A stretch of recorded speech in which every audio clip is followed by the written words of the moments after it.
Chapter 3. For, behold, the Lord of hosts, doth take away from Jerusalem and from Judah the stay and the staff, the whole stay of bread, and the whole stay of water, the mighty man, and the man of war, the judge, and the prophet, and the prudent, and the ancient, the captain of 50, and the honorable man, and the counselor, and the cunning artificer, and the eloquent orator. And I will give children to be their princes, and babes shall rule over them. And the people shall be oppressed, every one by another, and every one by his neighbor. The child shall behave himself proudly against the ancient, and the base against the honorable.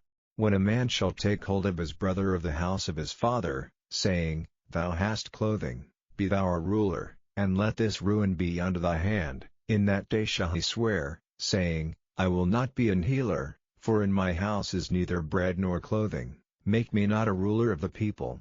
For Jerusalem is ruined, and Judah is fallen, because their tongue and their doings are against the Lord, to provoke the eyes of his glory. The show of their countenance doth witness against them, and they declare their sin is Sodom, they hide it not. Woe unto their soul!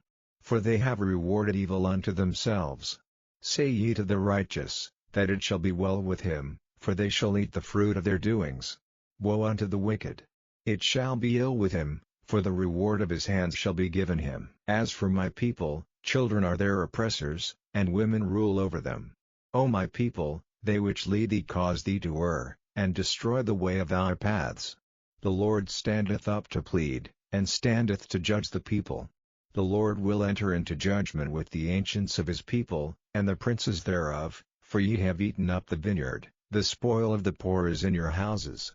What mean ye that ye beat my people to pieces, and grind the faces of the poor? Saith the Lord God of hosts.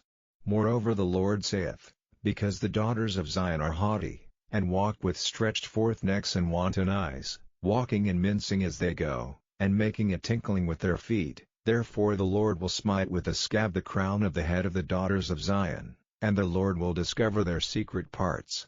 In that day the Lord will take away the bravery of their tinkling ornaments about their feet, and their culls, and their round tires like the moon, the chains, and the bracelets, and the mufflers, the bonnets, and the ornaments of the legs, and the headbands, and the tablets, and the earrings, the rings, and nose jewels, the changeable suits of apparel, and the mantles, and the wimples, and the crisping pins, the glasses, and the fine linen, and the hoods, and the veils. And it shall come to pass, that instead of sweet smell there shall be stink, and instead of a girdle a rent, and instead of well-set hair baldness, and instead of a stomacher a girding of sackcloth, and burning instead of beauty. Thy men shall fall by the sword, and thy mighty in the war. And her gates shall lament and mourn, and she being desolate shall sit upon the ground.